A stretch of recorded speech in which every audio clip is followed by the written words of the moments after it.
드립니다. 자, 오늘 우리 함께 읽었던 오늘 본문의 말씀, 우리가 잘 아는 어리석은 부자의 비유입니다. 우리가 잘 아는 대로 이 어리석은 부자는 열심히 여름 동안 일을 해서 추수 때 곡식을 거둬들였고, 그 곡식이 너무 많아 드릴 곳이 없자 곡간을 하나 더 짓자 하고 곡간을 지었습니다.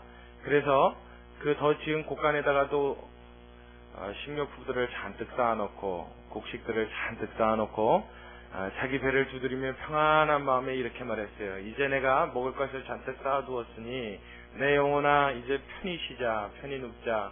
이제 근심이 없고 걱정이 없다. 이제 나는 다 이루었다 그랬어요. 그리고 편안하다. 그날에 그렇게 말했던 그날에 하나님께서 그를 향해서 말씀하시죠. 이 사람아, 내가 오늘 밤 너의 생명을 취하리니 내가 그 곡간에 쌓아놓은 그 곡식은 위의 것이 되겠느냐. 우리는 이 말씀을 읽을 때 적어도 성경 전체를 통해서 오늘 본문에 나타나 있는 이 사람은 가장 허무한 사람이 아니겠느냐. 그래서 만약 이 사람의 이름이 이시다, 성이 이시다 그러면 이름은 이시요, 이름은 허무라, 이 허무가 아닐까. 정말 허무하지 않아요? 평생 열심히 일했고 또 그 한 해의 소출을 위해서도 최선을 다해서 땀방울을 흘렸는데 하나님은 참 직구 주신 것도 아니고 참 뭔지 모르겠어요. 그래도 좀 어느 정도 평안함을 누리다가 하나님 데리고 가셔도 좋을 텐데, 하필이면 이 비유에 나타나 있을 때 하나님은 언제 데려가신다고요? 그날 밤에, 그렇게 열심히 추수하고 땀 흘리고 난 그날 밤에 열심히 수고했으니 이제는 쉬겠다 하는 말이 여러분 잘못된 겁니까? 제가 보기엔 그렇게 잘못된 것 같아 보이지 않습니다. 열심히 땀을 흘렸으니 이제 좀 내가 누리겠다. 그게 그렇게 죄일까요? 별로 죄 같아 보이지 않는단 말이에요. 왜냐하면 요새 TV나 신문 지상을 통해서 우리가 봐도 알 수 있듯이 얼마나 사회적으로 악이 만연되어 있습니까? 굉장히 상상을 초월하는 범죄와 악들이 많이 있죠.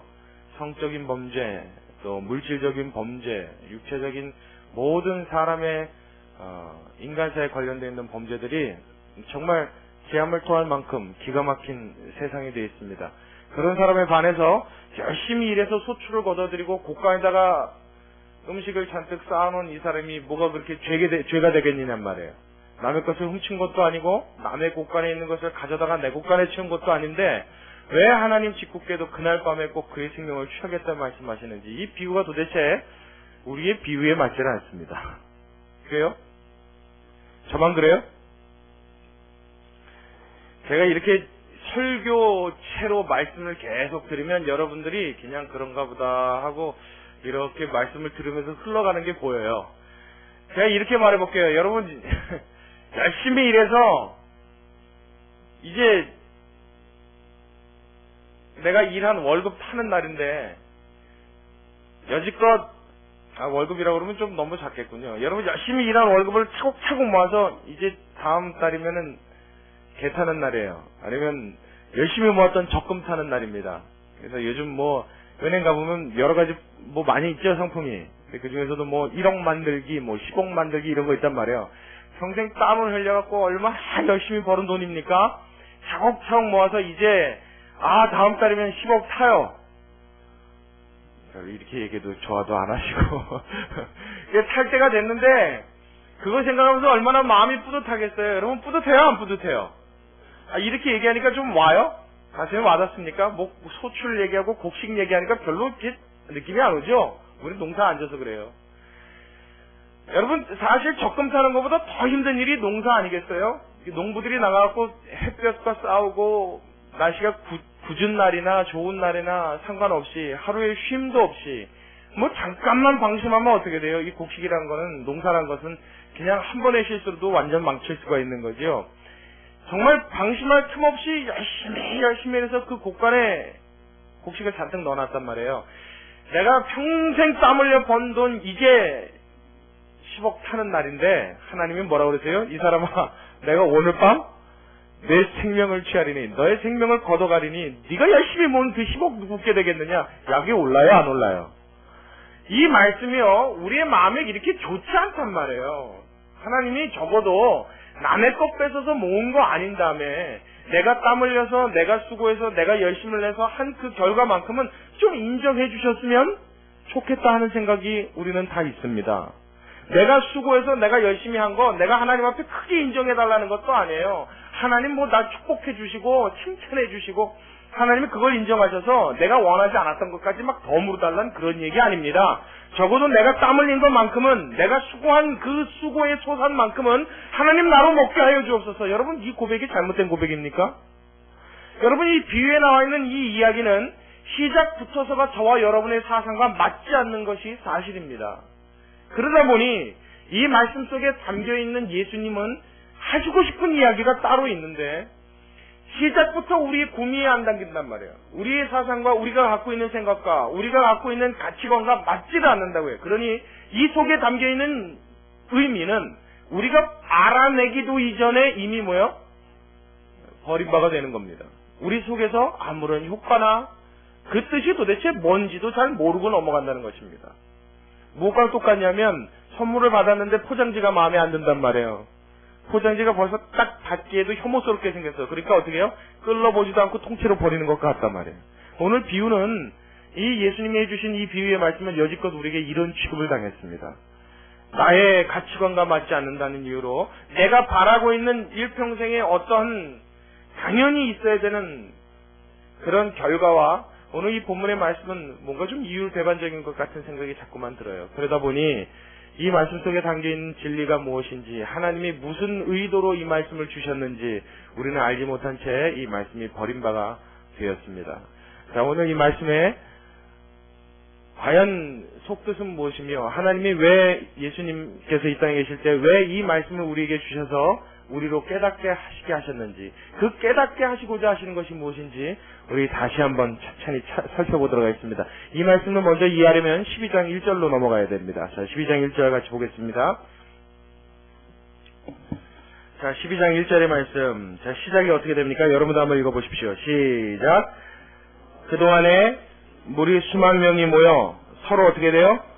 밟힐 만큼 되었더니 얼마나 많은지 여러분 이해가 가시죠? 그 다음에요. 예수께서 먼저 제자들에게 말씀하여 가라사대 뭐라고 그러셨어요?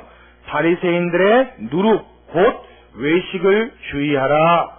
이렇게 시작되어 있는 말씀들이 12장 전체에 걸쳐서 예수님의 교훈으로 쭉 이어집니다. 그 중간에 오늘 우리가 읽은 이 본문이 이 예수님의 비유가 딱 섞여 있는 거예요. 들어가 있는 거예요. 마치 이 비유의 느낌을 어떻게 표현하면 좋으냐면 노란색 바탕을 칠해놓은 데다가 까만 점 하나를 찍어놓은 것 같아요. 그러면 그 까만 점이 어떻게 보여요? 선명하게 보이죠? 바탕이 다 노랗단 말이에요. 근데 거기다 까만 점을 하나 딱 찍어놨어요. 그러면 그 점은 왜 찍어놓은 걸까요? 더 잘 보이라고 무언가를 지적해 놓으려고 보색으로 대비시켜서 딱 점 하나를 찍어놓은 거예요. 예수님은 오늘 이 비유를 주실 때 전체 바탕을 노란색으로 칠하셨습니다. 다시 말씀드리면 12장 전체 1절부터 시작되는 예수님의 교훈이 다 무슨 내용이냐면 영적인 내용이요, 하늘에 대한 내용이요, 신령한 내용을 담고 있습니다. 너희가 인자를 말로 거역하면 사하심이 있으려니와 성령을 회방하면 사하심이 없느니라. 바리새인들의 누룩을 주의하라. 그거는 바리새인들이 만든 빵을 조심하라는 거예요? 교훈을 조심하라는 거예요? 교훈을 조심하라. 그들이 갖고 있는 사상을 조심하라. 그들의 외식을 주의하라. 예수님은 계속적으로 이 말씀 가운데 우리에게 알려주신 것은 하늘의 신령한 것들입니다. 우리가 살아가는 영적인 문제예요. 하나님의 사람이라면 어떤 것에 주의해야 되느냐? 하나님 앞에 교훈받는 사람이라면 어떻게 살아야 하느냐? 하나님께서 원하시는 사람의 삶은 어떻느냐? 내 마음에 무엇을 담고 살아야 되느냐? 계속 하늘의 것들을 이야기하신단 말이에요. 자, 그 뒤에 쭉 내용을 보면요. 22절부터 염려하지 말라. 왜요? 이 땅에 모두 일어나는 일들은 누가 책임지시기에? 하나님이 책임지시기에. 너희는 무엇만 신경 써라? 그의 나라와 의를 구하라. 그렇죠? 하늘의 것들을 이야기합니다. 또 그 다음에요. 35절부터 깨어서 기다리라. 허리에 띠를 띠고 등불을 켜서 서 있으라. 뭐예요? 인자가 언제 오실지, 너희 신랑 예수께서 언제 오실지 모르니 너희는 깨어 근신하며 기도하라. 예수는 계속적으로 뭐예요? 우리의 영적인 것에 대한 교훈을 주신단 말이에요. 지금 예수님의 관심은 적어도 어디에 가 있어요? 하늘나라, 영적인 일에 관심이 가 있으십니다. 지금 이 말씀을 받는 무리들이 얼마나 많다고 그랬어요? 얼마나 많은지 밟힐 만큼 많더라 그랬어요. 수만 명이 모였는데 그 수를 헤아릴 수가 없어. 보통 성경에는 양 몇만이 있더라, 몇 천이 있더라 이렇게 숫자가 나옵니다. 근데 너무 많아서 헤아릴 수가 없는 거예요. 그래서 사람이 얼마나 많으냐, 누가는 딱 보기에 도대체 재기는 힘들고 이건 재는 거는 글렀고 그냥 잘못하다가는 한번 넘어지면 여기서 밟혀 죽겠구나 이 생각이 얼른 드는 겁니다. 그래서 얼마나 많이 모였는지 사람이 밟을 만큼만 있었더라. 이 수많은 예수님의 제자들이 있단 말이에요. 수많은, 지금으로 바꿔 말하면 그리스도인들이 예수님 앞에 나온 것과 같은 이야기입니다. 수많은 교회가 예수님 앞에 모인 거예요. 그 교회를 향해서 예수님은 뭐라고 말씀하십니까? 너희의 있어야 될 관심사가 어디 있느냐? 하늘이다. 너희의 관심사는 어디 있어야 하느냐? 영적인 일에 있어야 한다. 너희의 관심사는, 너희의 바람은 어디 있어야 되느냐? 하나님의 말씀에서 주의 성령에서 그 근거를 찾아야 한다.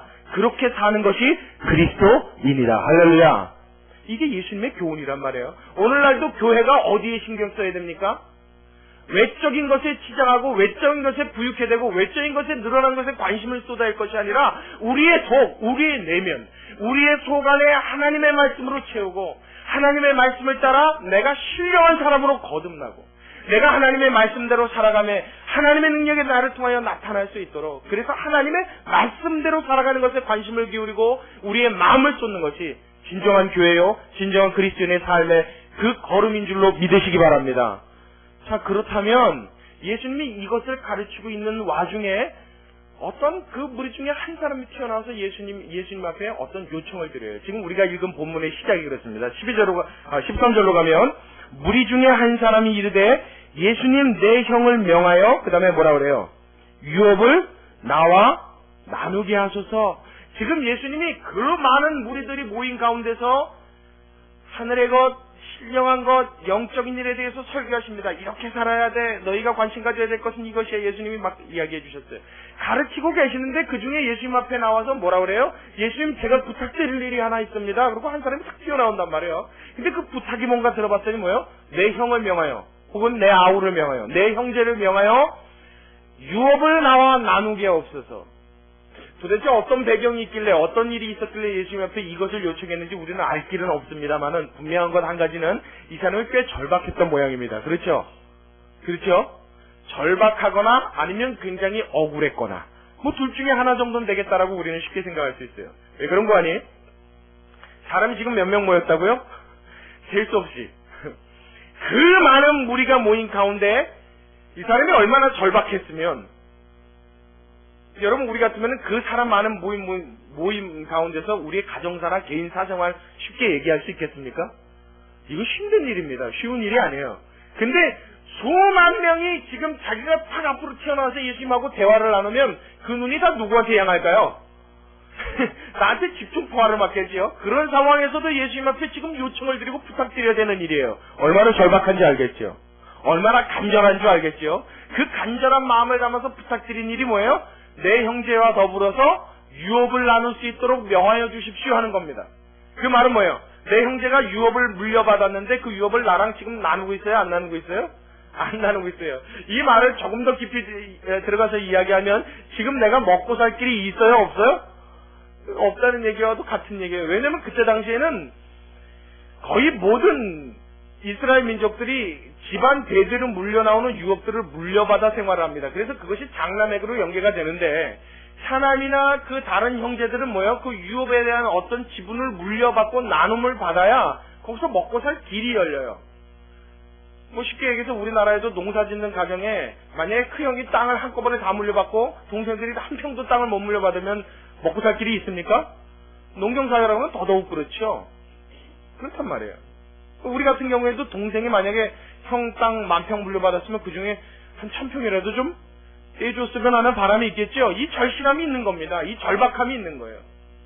자기 생계와도 관련이 있을 수 있는 어떤 문제 때문에 그 수많은 눈빛이 있는 가운데서도 예수님 앞에 나와 이 이야기를 할 수밖에 없었다고요. 자, 이렇게만 생각해봐도 예수님 말씀이 너무 야박하신 거 아닌가 생각이 들어요. 이렇게 절박하고 간절했다면 우리가 평상시에 하나님 앞에 드리는 기도 아닙니까? 그렇죠? 우리의 생계를 위해서, 우리의 먹을 것을 위해서, 우리의 먹고 사는 그 일을 위해서 우리 하나님 앞에 기도합니다. 아멘. 근데 예수님은 이 일에 대해서 이런 지하에 거절하는 듯한 느낌의 비유를 베푸신단 말이에요. 뭐라 그러세요? 14절부터 이르시되 이 사람아 누가 나를 너희의 재판장이나 물건 나누는 자로 세웠느냐 하시고 그 다음에 뭐요?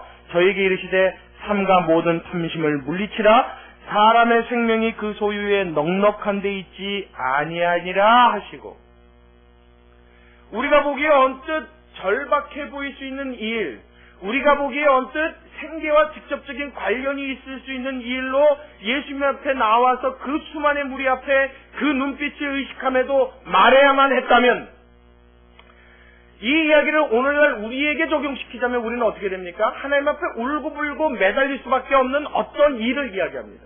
그렇죠? 우리는 지금 예수님이 우리 앞에 있어서 수만 명이 보는 가운데 이야기할 필요는 없어요. 그러나 하나님 앞에 이렇게 절실하다면 이 기도 제목을 놓고 기도할 때 우리는 어떻게 기도해요? 막 눈물 콧물 있는 물 없는 물 다 짜내면서 기도하겠죠. 우리는 간절하단 말이에요. 하나님 제발 이건 응답해 주셔야 됩니다 하는 어떤 일 말이에요. 하나님 나에게 있어서는 일은 정말 절박하리입니다. 그래서 주님 앞에 막 악을 쓰면서 매달리는 일이 한두 번이 아닙니다. 그리고 그런 일이 있을 때마다 우리는 어떻게 해요? 금식을 하든지 철야를 하든지 작정 기도를 하든지 하다못해 아침 금식이라도 해가면서 하나님 앞에 나의 절박함을 토로하지요. 그리고 때로 그 기도가 응답이 되면 우리는 어떻게 돼요? 할렐루야! 좋으신 하나님, 나의 기도를 어떻게 하셨다? 들어주셨다. 이 기도가 응답 안 되면 어떻게 해요? 삐져요. 그게 뭐라 그래요? 하나님이 나는 싫으신가 봐 이런단 말이에요. 하나님이 내 기도는 안 들으시나 봐. 하나님이 왜 나한테는 억하심정이 있어서 왜 나는 이렇게 미워하셔서 내가 구하는 건 도무지 안 들어주셔. 우리는 그 하나님의 속을 도대체 알 수가 없어요. 절박한 나의 상황을 이해해주지 않는 하나님으로 우리는 오해해버리고 마는 것입니다. 자, 여기까지요. 여러분, 우리의 여지껏 신앙생활의 모습과 비슷합니까? 안 비슷합니까? 자, 크게 대답하세요. 다 대답하십시오. 비슷해요? 안 비슷해요? 이거 먼저 인정을 해야 오늘 본문에 대한 내용이 우리 귀에 다시 들리기 시작합니다. 여러분, 비슷하다고 인정할 수밖에 없어요. 우리는 전통적으로 우리 조상으로부터 이 토속신앙이 우리의 피에 섞여 있습니다. 어떤 그런 정신이 섞여 있어요. 그래서 내가 절박한 일만 있으면 우리 조상들은 뭐 떠놓고 손바닥 빌었어요? 정화수 떠놓고 빌었죠? 그때마다 신을 찾았단 말이에요. 그때마다 해결받기를 원했다고요. 그래서 우리 머릿속에는 그 조상 때로부터 내려온 어떤 하나님의 개념이 묘하게 섞여 있어요. 그래서 내가 절박할 때는 항상 무릎 꿇어야 되는 하나님으로 인식을 합니다. 그리고 그 하나님은 어떻게 돼요? 내 정성이 지극하면 지극할수록 지성이면 감천이라. 하나님이 어떻게 돼요? 우리 하나님이 그만 내 종이 돼버려요. 반드시 들어주셔야 되는 하나님이 돼버렸단 말이에요. 맞다고 생각하시면 아멘 해보세요.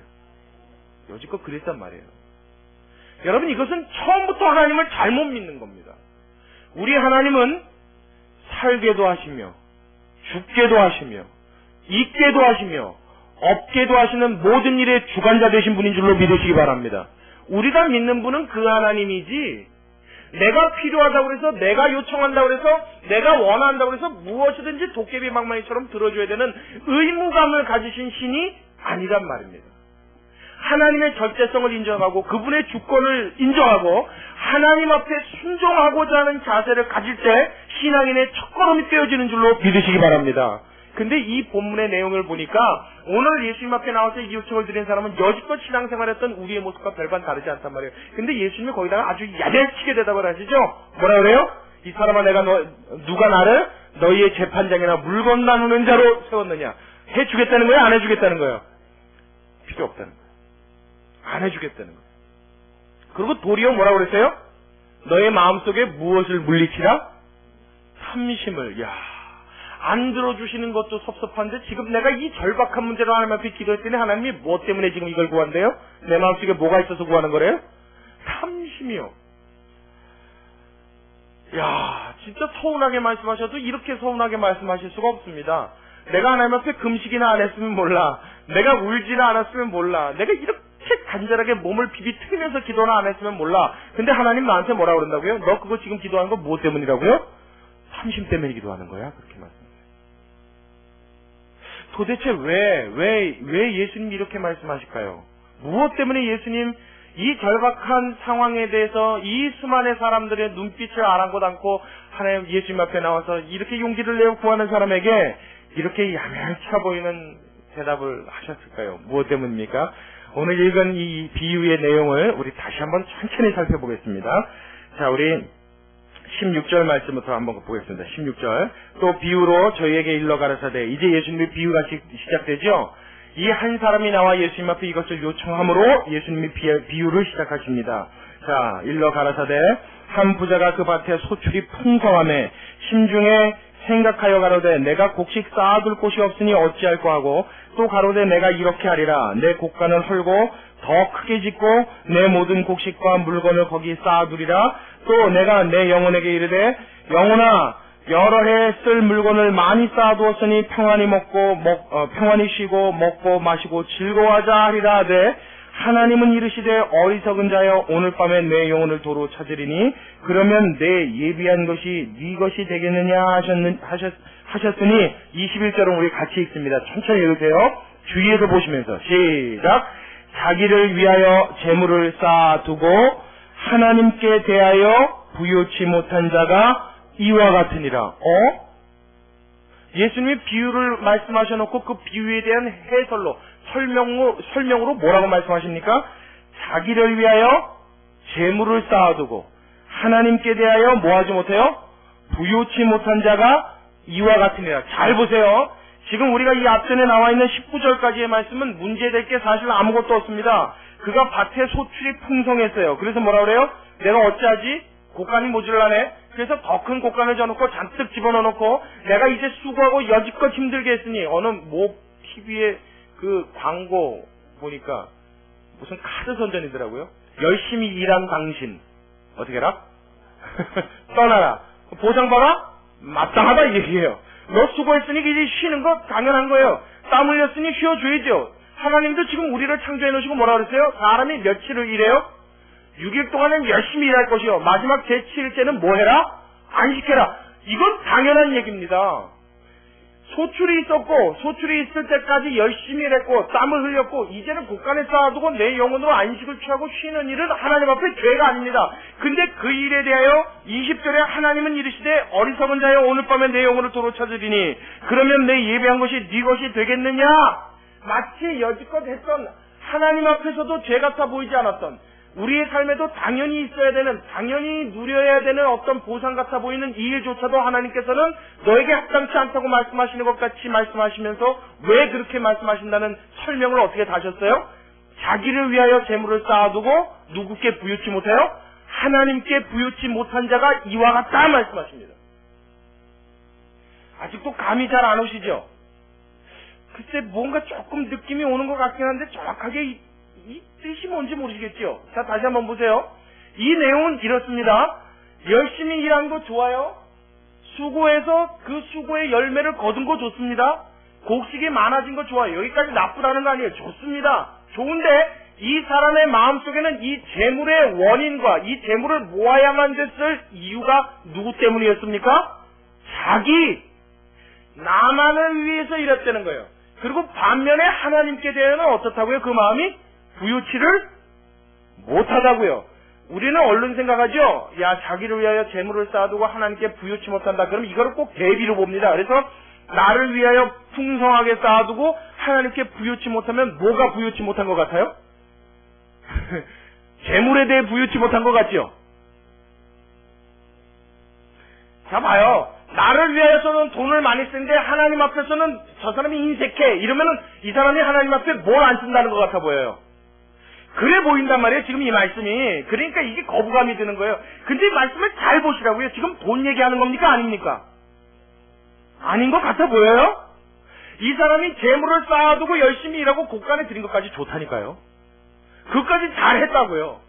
그거는 마땅히 해야 될 일이고 그렇기에 쉬는 것은 이건 틀린 일이 아닙니다. 그런데 왜 하나님이 지금 그날 밤에 네가 그렇게 수고롭게 쌓아놓은 것을 내가 네 생명을 걷어감으로 허무하게 만들어버리겠다는 말씀하십니까? 이 사람의 그 원인이 누구에게 있어요?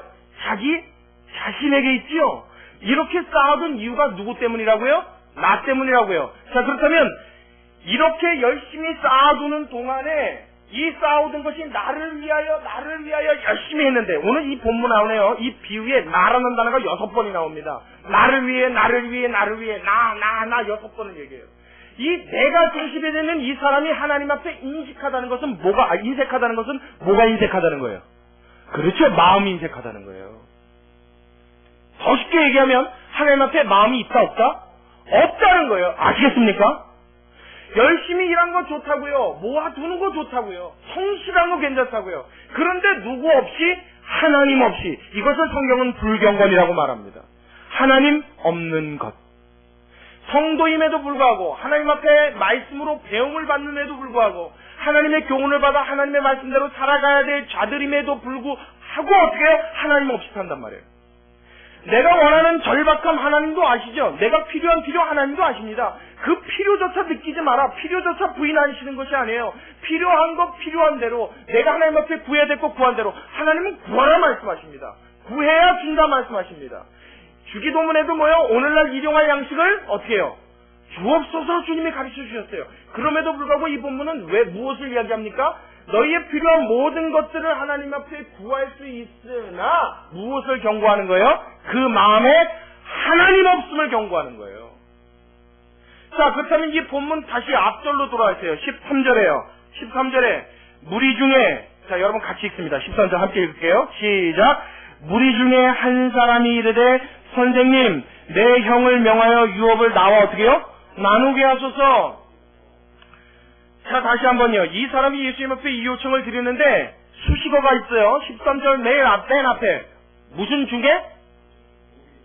무리 중에. 자, 다시 한번요. 사람이 얼마나 많았다고요?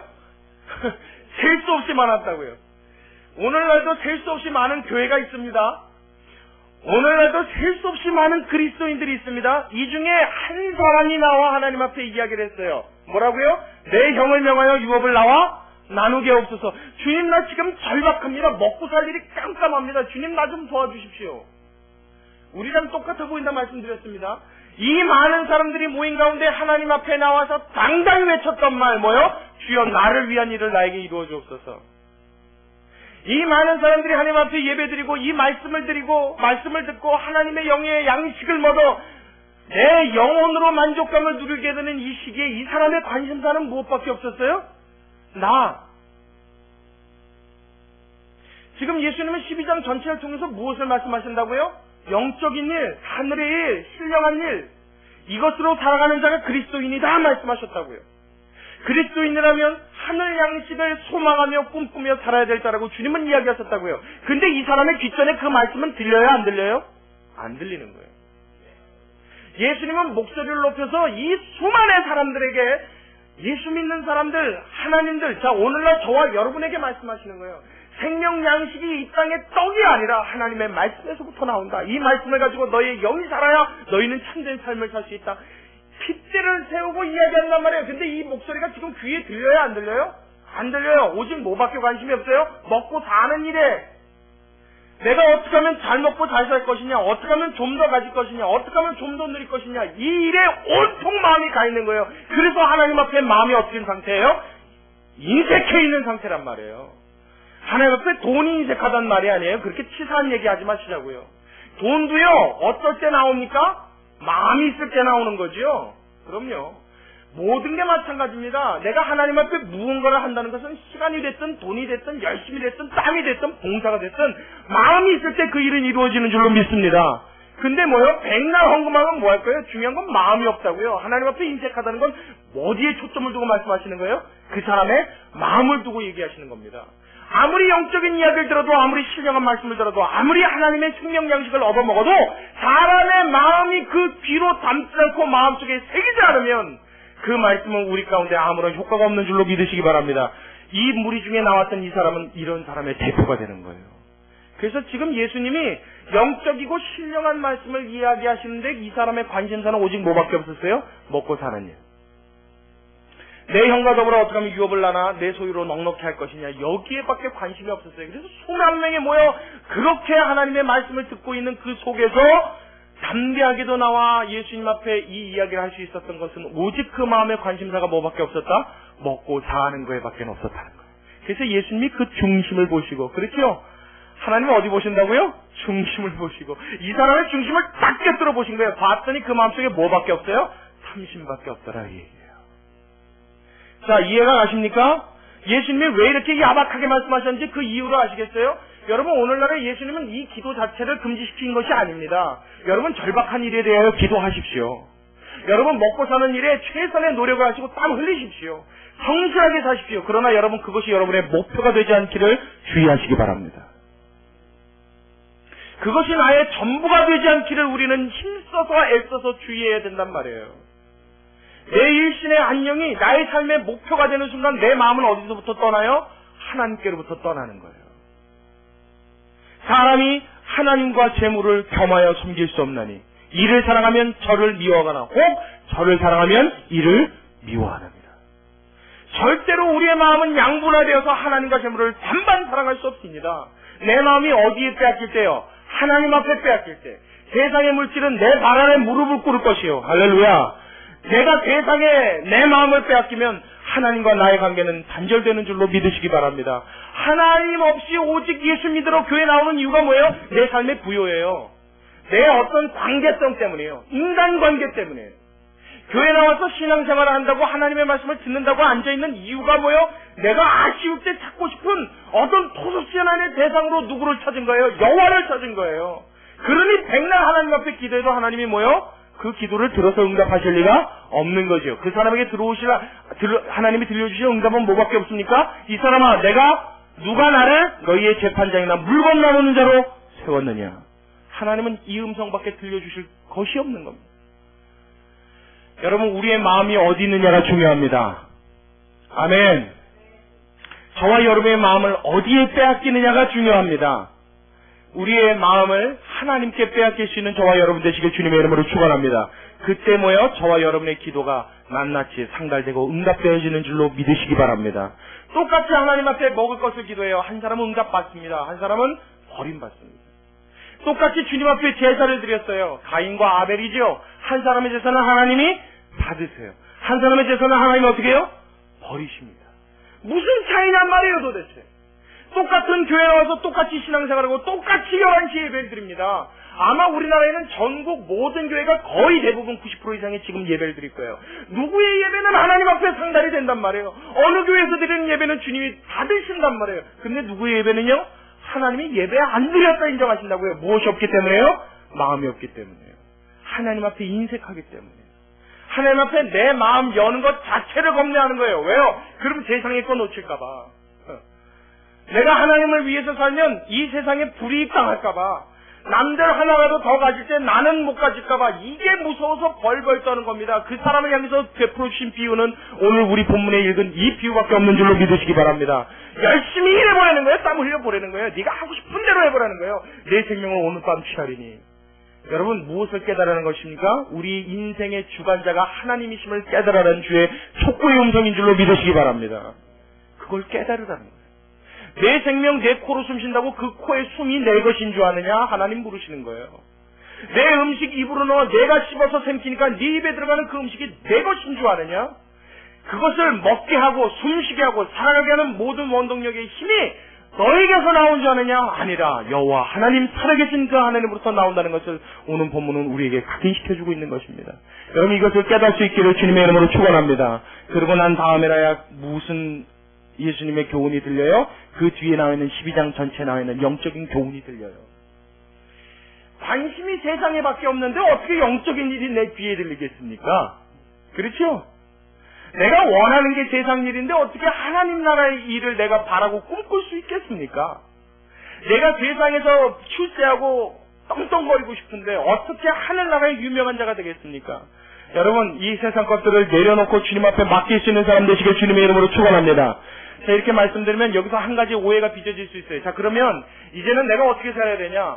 내가 이 세상 거 내려놨을까? 마음에 포기하고 이렇게 욕심 안 부리고 하니까 그럼 일도 대충 하고 이렇게 막 죽기 살기로 일할 필요 없지 않느냐? 에이, 그냥 우리 뭐라 그러죠? 염세주의, 방임주의, 그냥 이렇게 다 포기하고 내팽개치고 살자. 여러분, 우리의 생각은 이렇게 쉽게 가기가 좋습니다. 그런데 여러분, 이 본문은요, 우리에게 그것을 말해주는 것이 아니에요. 자, 잠언 30장에 보면 아굴이라고 하는 사람이 나옵니다. 잠언 30장 7절로 9절의 말씀에 나와 있는데 이 아굴이라는 사람이 하나님 앞에 했던 기도가 있어요. 주여 내가 평생에 하나님 앞에 두 가지를 구하였으니 잘 들으십시오. 주여 내가 하나님 앞에 평생에 두 가지를 구하였으니 이것은 내가 죽기 전에 내가 살아있는 동안 꼭 나에게 주여 이루어 주옵소서. 그 중에 대표적인 게 뭔지 아십니까? 이게 제가 여러 번 말씀드렸는데 주여 나로 부자 되게 없어서가 아니에요. 주님 나로 넉넉한 소유로 갖게 해 주옵소서가 아닙니다.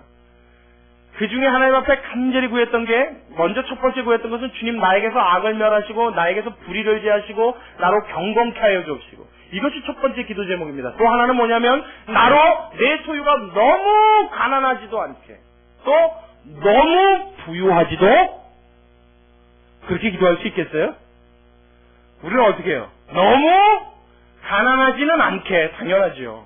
그럼요. 아멘. 그 다음에 두 번째요. 너무 부유는 하게? 않게? 여러분들 한번 해봐요. 하게? 않게? 하게? 아굴이 그렇게 기도했단 말이에요. 주여 너무 가난하지도 않고 너무 부유하지도 않게. 왜요? 내가 너무 가난하면, 내가 너무 부유하면 내 영혼이 너무 편안하고 너무 행복해서 하나님이 없다 할까 염려하오며. 또 하나요. 내가 너무 가난하면 뭐요? 내가 남의 것을 조적제하여 내 아버지 하나님께 영광을 가리게 될까? 주님 내가 그것이 두렵습니다. 그랬나요? 어떻게 해요? 일용할 양식을 주옵소서. 할렐루야. 여러분 내가 먹고 살아가는 모든 일들을 지금 누구의 포커스를 맞춘 겁니까? 하나님께 맞춘 거예요. 이게 누구라고요? 하나님 앞에 교훈을 받는 자들, 주의 말씀을 듣는 자들, 주의 가르침을 받는 자들, 이 말을 우리에게 적용시키면 예수 믿는 자들, 즉 저와 여러분인 줄로 믿으시기 바랍니다. 이런 사람들은 뭐라고요? 내가 먹고 사는 문제도 누구에게 포커스가 있어요? 하나님께 있는 거예요. 주님 너무 힘들면 내가 남의 것 도적질하면 어떡합니까? 그럼 우리 하나님 영광 가리지 않겠습니까? 주님 내가 너무 부유하면 그래서 내가 너무 높아져서 내가 너무 교만해서 야 하나님이고 뭐고 다 필요 없어. 제가 로또 얘기 여러 번 드리죠. 다시 한번 말씀드릴게요. 제가 로또 이 중에서 제가 아는 분 빼고 모르는 분 중에 로또 사시는 분 손 한번 들어보세요. 사본 적 있으신 분. 요 근래. 아는 분 손 들지 말고 말이에요. 사지 마요. 왜냐면 그거 당첨시켜주면 마음속에서 하나님이 남아있겠어요? 떠나겠어요? 우리는 하나님 앞에 간절히 기도합니다. 주여 당첨만 되게 해주어 보십시오. 하나님이 저를 아직 잘 모르셔서 그럽니다. 주님 제가 그거 어떻게 쓸지 주님이 저보다 더 잘 아십니다. 하나님이 알지 더 잘 알지 그러신다고요. 저 잘 알지. 그거 당첨되면 어떻게 돼요? 눈이 어디 가요? 하나님께 가겠어요? 로또에 가겠어요? 아이고 참. 마음이 하나님께 가 있겠어요? 그 돈에 뺏기겠어요? 그러면 하나님이 그 자녀들에게 돈 주고 마음 뺏기는지 여러분 그거 뻔히 하나님 하시는데 그 일을 일어나게 하시겠습니까?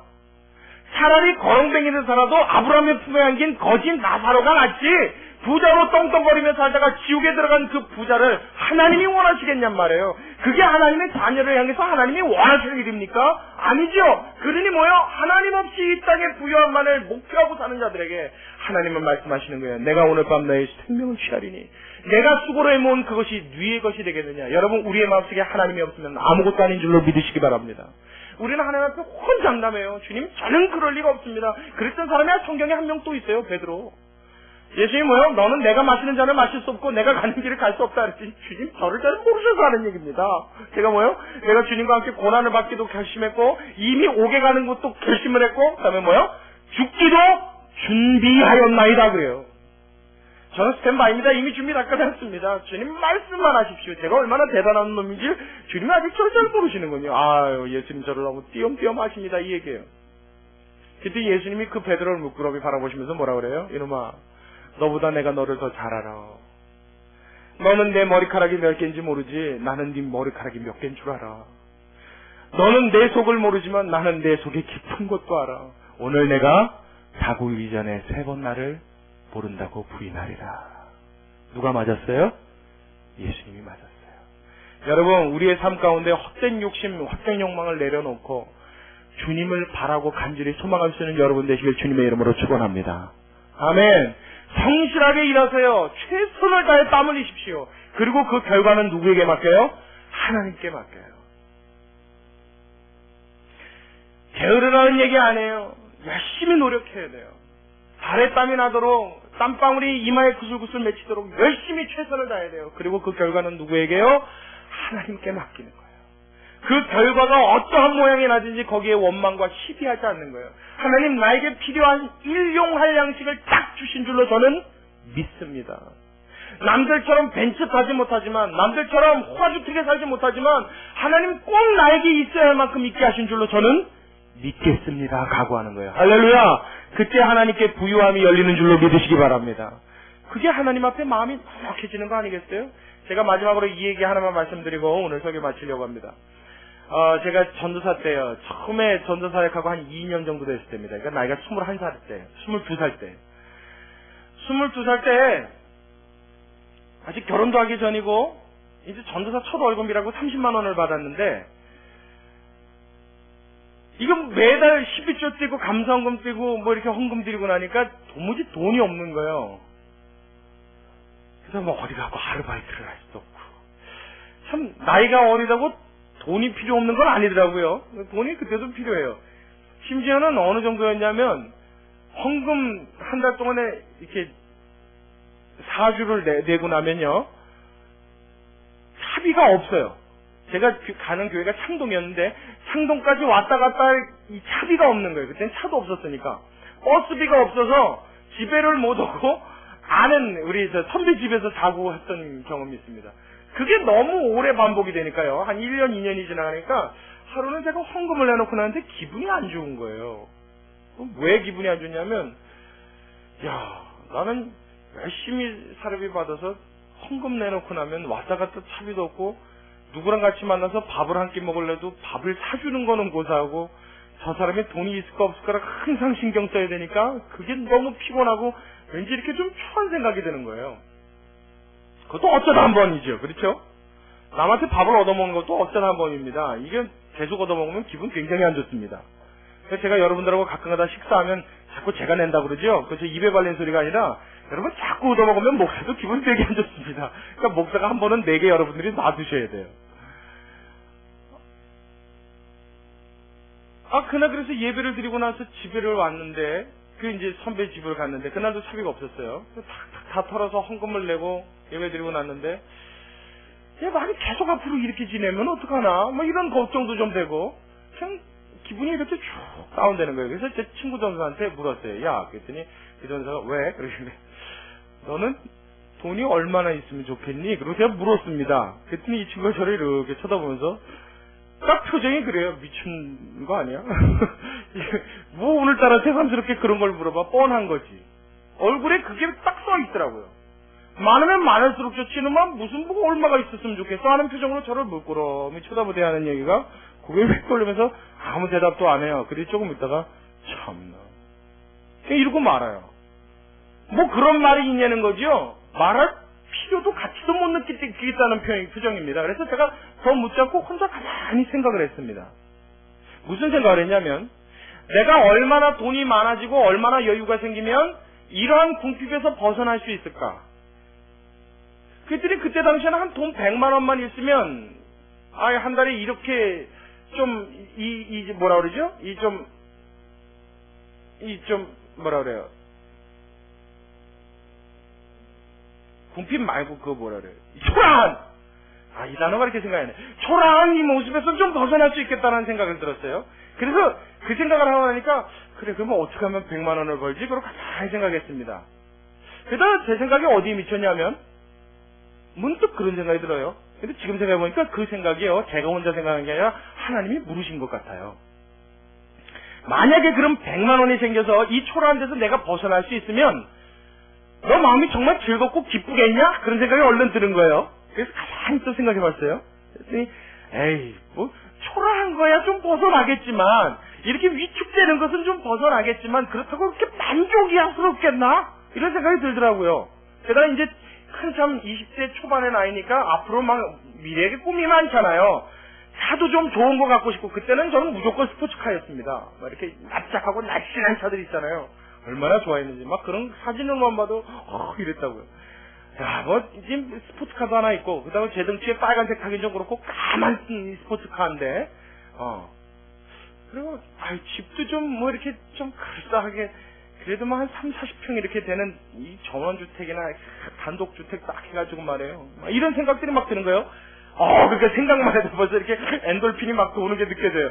뭔가 이렇게 막 몸에서 좋은 영양분이 막 나오는 것 같아요. 기분이 되게 좋더라고요. 그리고 조금 욕심을 더 내볼까? 그러면 집 앞에 수영장 하나 좀 파지. 예? 그 정원은 어떻게 가꾸고? 마당은 옆에 하면 좋겠다. 나중에 내가 결혼해서 애가 생기면, 이거 한 11명을 낳고 축구를 시켜볼까? 뭐 별 생각을 다 합니다. 혼자 막 집도 지었다 부셨다, 뭐 차도 샀다 팔았다 난리를 쳐요. 근데 그런 생각을 하다 또 다시 물었어요. 자, 그러면 내가 그렇게 소유가 많아지고 넉넉해지면 더 이상 욕심 안 부리겠나? 하는 질문을 던졌어요. 그때 그 순간에는, 더 이상 욕심 없을 것 같아라는 생각이 들더라고요. 그랬는데, 다시 한번 제 속 안에서 질문이 올라와요. 과거에 우리 조상들은, 혹 지금 현재도 북한에 살고 있는 이북의 동포들은 소원이 무엇이냐 물으면 뭐라 그래요? 하얀 쌀밥에 고깃국 한번 실컷 먹어보는 게 소원이다. 그것만 먹어보면 오늘 죽어도 소원이 없겠다 그래요. 그 사람들 그게 진심일까요? 가식일까요? 진심이에요? 가식이에요? 진심이죠. 우리나라 보릿고기에 있을 때 밥 한번 실컷 먹어보면 더 이상 바랄 게 없겠다 그러죠. 지금 여러분 밥 굶어요? 안 굶어요? 여러분 하얀 쌀밥이 왜 안 먹어요? 몸에 안 좋다고 해서 안 먹죠? 지금은 그런 상황입니다. 쌀이 모질라서 곡식 섞어 먹는 게 아니에요. 잡곡을 섞는 이유가 건강하라고 먹어요. 웰빙 시대입니다. 먹는 거 마시는 거에 대해서 전혀 문제 안 되는 상황이에요. 그러고 나서 제 자신을 보니까 그때 30만 원에 내 자신이 초라하다 느껴지는 그 순간에도 먹고 마시는데 아무 불편이 없더라고요. 그럼에도 불구하고 마음속에 어떤 꿈이 생겨요? 더 나은 꿈이 생기더란 말이에요. 그러고 나서 다시 물어봤어요. 내가 만약 그때 가서 그런 집에, 그런 차에, 그런 정원에 내가 원하는 거 다 이루어놓으면 마음에 꿈이 없고 소원이 더 이상 없겠느냐? 정말 그날 죽어도 괜찮겠느냐? 그랬더니 이 본문이 딱 생각나더라고요. 이 사람아, 그날 밤에 하나님이 내 생명을 취하리니 네가 모은 그것이 네의 것이 되겠느냐? 억울한 생각이 들더라고요. 아니요. 전 그러면 아마 그 다음에는 뭐 이것도 원할 것 같아요. 하나님 불로 장생하게 하여 주옵소서. 그리고 써도 다 하지 않는 항아리 같은 거 하나님만 주십시오. 뭐 그런 생각 들지 않겠어요? 앞만 많아봐요. 여러분 퍼서 쓰기 시작하고 벌지 않으면 어떻게 해요? 언젠간 바닥나겠죠. 그 다음서부터 오는 욕심과 갖고 싶은 이 꿈이요 무궁무진하게 일어나는 거예요. 무궁무진하게. 내 모든 바램과 소원이요 한도 끝도 없더라고요. 질문을 다시 던졌습니다. 과연 나의 이 마음속에 있는 이 욕심과 이 열망과 이 야망이라고 생각되어지는 이 일들이 무엇 때문에 왔느냐? 내가 하나님으로 만족하고 기뻐하지 못하는 것에서 오지 않았느냐 결론이 났어요. 하나님 앞에 나와 예배할 수 있고 그 말씀을 들을 때 이것이 꿀송이처럼 달고 행복하고 기쁘고 감사한 마음이 없으니까 뭐요? 이 세상에서 궁핍하고 어려운 것들이 자꾸 눈에 보이는 거예요. 남들처럼 떵떵거리지 못함이 내 자신을 초라하게 만드는 거예요. 남들처럼 어깨 피고 남들 앞에 큰 소리 치지 못하는 내 자신이 작아 보이게 느껴지는 거예요. 그러나 내 마음이 하나님 앞으로 돌아서고 내 마음이 하나님 앞에 부유해지는 순간 뭐요? 이 세상에서 사람들 눈에는 별거 아닌 것 같아 보이지만 없는 것 같으냐 모든 것을 가진 자요 약한 자 같으냐 강한 자요 주저앉아 울고 있고 절망에 빠져 다시는 일어나지 못할 희망 없는 자 같으나 하나님 앞에 소망과 희망으로 가득한 자로 변화되는 줄로 믿습니다. 이 본문을 통해서 예수님이 우리에게 원하시는 건 뭐예요? 하나님을 통하여 이 세상을 정복할 수 있는 영적인 힘과 능력을 소유하라 말씀이십니다. 근데 우리의 마음과 소원이 그것과 관계가 없으면요, 여러분 우리는 세상의 기준과 세상의 판단에 우리는 매여 살 수밖에 없는 존재가 되는 것입니다. 여러분 어떻게 선택하시겠습니까? 예수님을 믿으면서 이 땅에 소망을 두고 이 땅에 뿌리를 내리고 사는 자 되시겠습니까? 아니면 예수를 믿으면서 정말 예수를 믿으며 사는 자 되시겠습니까? 여러분 이 두 가지의 선택은 우리의 손에 놓여 있습니다. 내 마음을 어디로 향하느냐에 따라서 이 결과는 결정되어집니다. 여러분 세상의 조건과 세상에서 줄 수 있는 것에 여러분의 마음을 뺏기지 말고 하나님이 나에게 주실 수 있는 그 하늘의 신령한 것들에 저와 여러분의 소원을 담을 수 있길 주님의 이름으로 축원합니다. 그때 뭐요? 먼저 그의 나라와 의를 구하면 이 땅의 모든 것들을 하나님이 아래서 더해주시는, 바라지 않은 것까지도 이루어주시는, 솔로몬이 하나님 앞에 지혜를 구했으나 이 땅의 부귀와 장수도 하나님이 주셨듯 원하지 않아도 이루어지는 따라오는 하나님의 놀라운 축복의 결과가 여러분의 삶에 보여지게 될 줄로 믿습니다. 할렐루야! 할렐루야! 그 축복을 여러분 다 누릴 수 있기를 다시 한번 주의 이름으로 축원합니다. 우리 같이 기도하겠습니다. 고마우신 아버지 하나님, 예수님은 오늘 이 본문의 말씀 중에 예수님 앞에 나와 유업을 형제와 나눌 것을 간구하며 요청하였던 그 청년에게 탐심을 버리라 말씀하시고 그 중심 깊숙이에 하나님이 없음을 무섭게 지적해내시는 것을 보았습니다. 하나님, 우리가 주님 앞에 소원하고 간절한 모든 것들이 과연 하나님이 있는데도 그렇게 간절해질지 아니면 하나님이 없어서 이 땅에 내 소원이 정착해 있는 것인지 이 시간 다시 한번 우리를 점검하게 하여 주시옵소서. 하나님, 예수 믿는 사람이면 정말로 예수님을 믿는 사람이 되어야 합니다. 예수 믿는다 말하면 하나님 앞에 나의 삶을 맡기는 자 될 수 있어야 합니다. 주님이 나에게 주신 내 삶의 터전에서 열심히 땀 흘리며 열심히 가꾸며 살아가되 그 일에 대한 모든 결과를 주님 앞에 맡기며 그 일에 만족을 누릴 수 있는 하나님 이 놀라운 영적인 축복이 하나님 이 신앙의 성숙이 우리 모두에게 있도록 주님 우리를 축복하여 주시옵소서. 주님께 간절히 부탁을 드리오며 살아계신 예수님의 이름으로 기도드리옵나이다. 아멘. 우리 찬송가 85장 우리 함께